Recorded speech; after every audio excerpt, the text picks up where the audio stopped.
Pada pembahasan kali ini kita akan berbicara mengenai jenis-jenis karya sastra.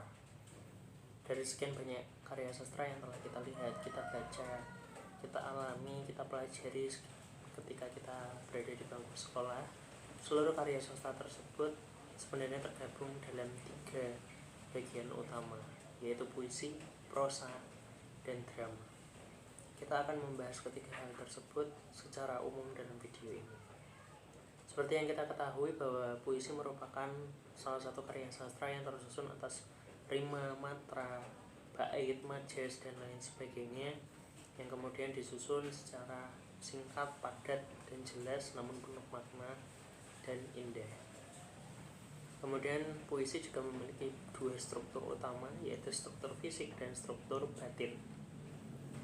Struktur fisik puisi yaitu struktur yang bisa kita lihat secara kasat mata atau bisa kita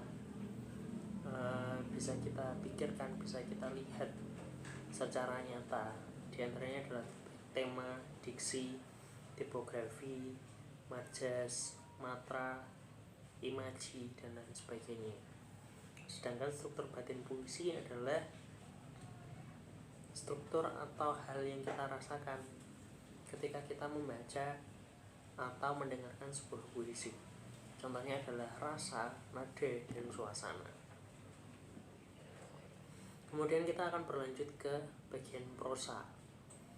Jika tadi puisi merupakan bentuk karya sastra yang singkat dan padat yang terdiri dari beberapa bait, prosa merupakan kebalikannya. Prosa merupakan karya sastra yang terdiri dari susunan-susunan paragraf yang berupa karangan panjang.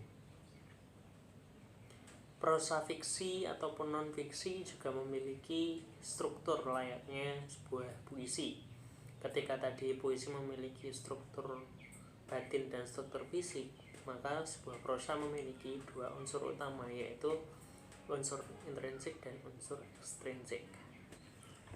Unsur-unsur intrinsik merupakan unsur yang membangun sebuah karya sastra dari dalam, sedangkan unsur-unsur ekstrinsik merupakan unsur-unsur karya sastra yang berasal dari luar karya sastra.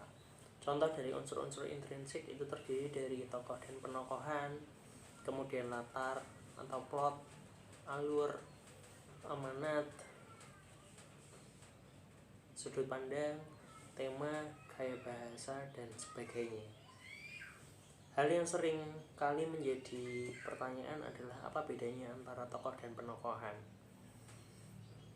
Tokoh sendiri sebenarnya menjawab sebuah pertanyaan, yaitu pertanyaan apa atau siapa, sedangkan penokohan itu menjawab pertanyaan bagaimana.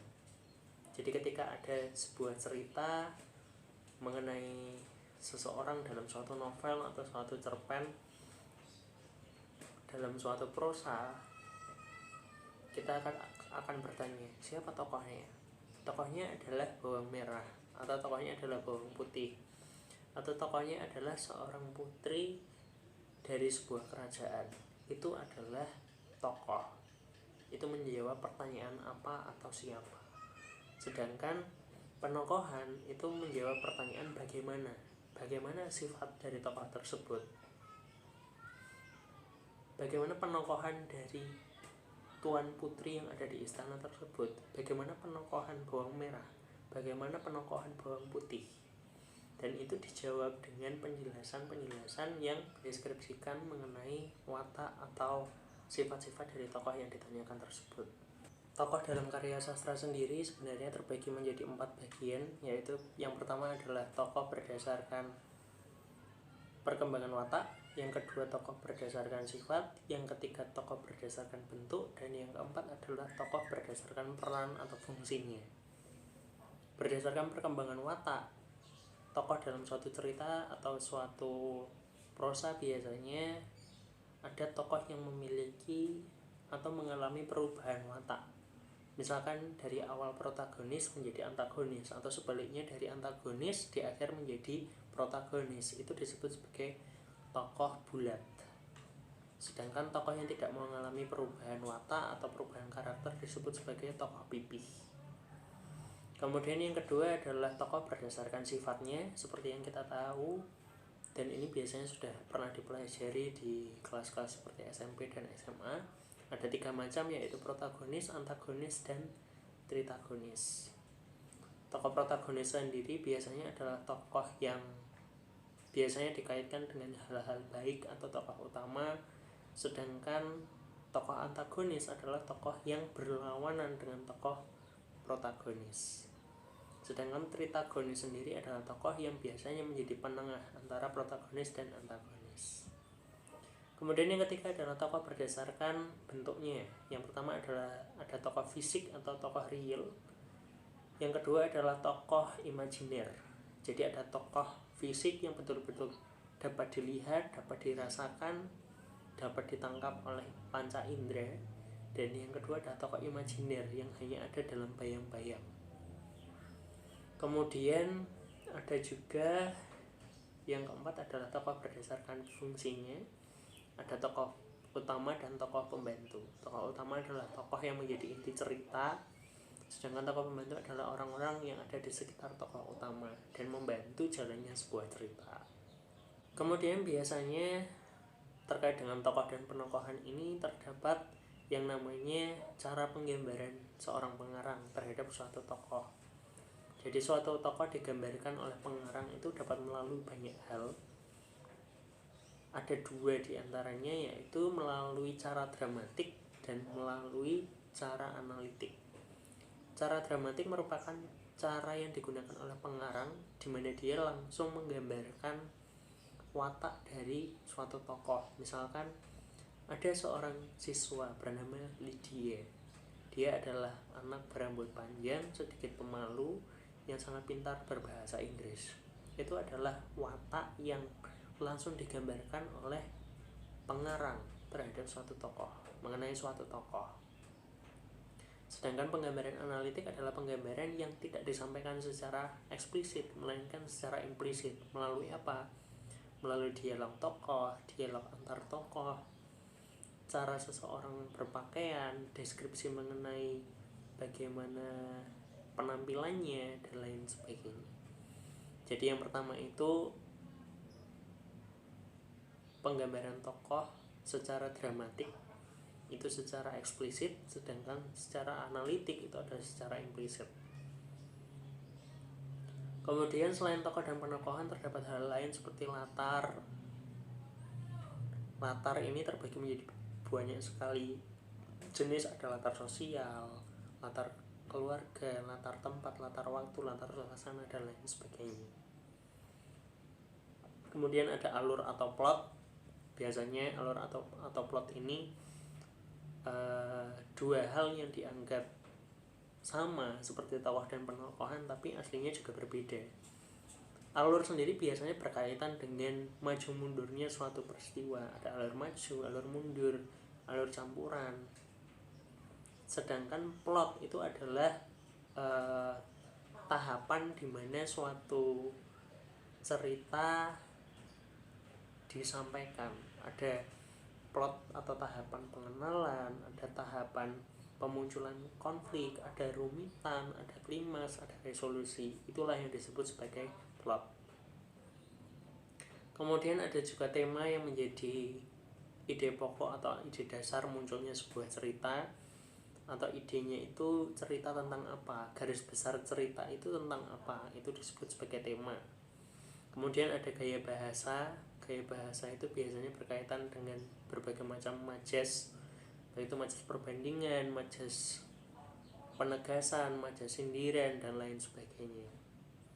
Kemudian ada juga yang namanya sudut pandang. Sudut pandang ini dibagi menjadi 2, yaitu sudut pandang orang pertama dan sudut pandang orang ketiga. Kedua sudut pandang ini dibagi lagi menjadi beberapa macam. Sudut pandang orang pertama dibagi menjadi 2 lagi, yaitu sudut pandang orang pertama tokoh utama dan sudut pandang orang pertama tokoh tambahan. Orang pertama tokoh utama maksudnya apa? Sudut pandang orang pertama sendiri adalah suatu sudut pandang di mana tokoh aku dalam sebuah cerita itu masuk dalam cerita tersebut, entah dia sebagai tokoh utama atau dia sebagai tokoh tambahan. Yang kedua adalah sudut pandang orang ketiga. ada orang ketiga serba tahu, dan ada orang ketiga terbatas. Salah satu ciri dari penggunaan sudut pandang orang ketiga adalah adanya subjek mereka, dia, atau kalian. Kemudian sudut pandang ini dibagi menjadi dua lagi, yaitu orang ketiga serba tahu dan orang ketiga terbatas.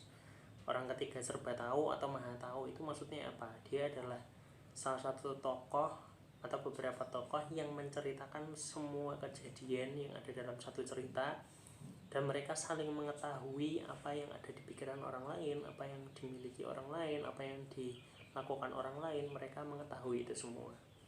Sedangkan orang ketiga terbatas adalah tokoh atau beberapa tokoh yang hanya mengetahui mengenai orang lain atau dirinya sendiri secara terbatas. Masuk kepada karya sastra yang ketiga adalah drama. Drama sendiri merupakan salah satu bentuk pentas. Tapi sebelum drama tersebut dipentaskan, ada satu jenis drama yang sebenarnya itu adalah awal mula dari sebuah pementasan, yaitu drama yang masih berbentuk naskah atau yang kita sebut sebagai naskah drama. Jadi ada dua macam bentuk drama, yaitu drama sebagai naskah dan drama sebagai pementasan. Drama sebagai naskah inilah yang menjadi dasar terbentuknya suatu pementasan. Dalam drama sendiri juga ada berbagai macam hal yang kompleks dan jauh lebih rumit daripada puisi dan prosa, di mana dalam drama ada berbagai macam unsur, baik itu tokoh penokohan, latar, setting, dan lain sebagainya. Juga dalam penulisan drama kita harus memperhatikan berbagai macam aspek-aspek lain, seperti latar sosial, latar pendidikan, kemudian latar tempat, suasana, dan lain sebagainya.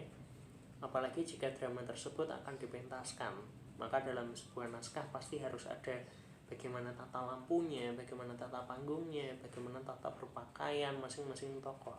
Semua harus ada dalam satu naskah drama yang baik.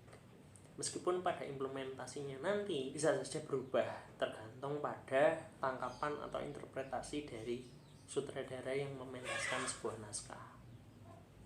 Seperti itu pembahasan kita mengenai jenis sastra pada kesempatan ini.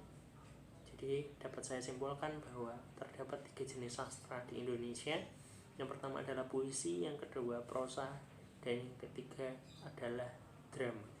Sekian, terima kasih, sampai jumpa di lain kesempatan.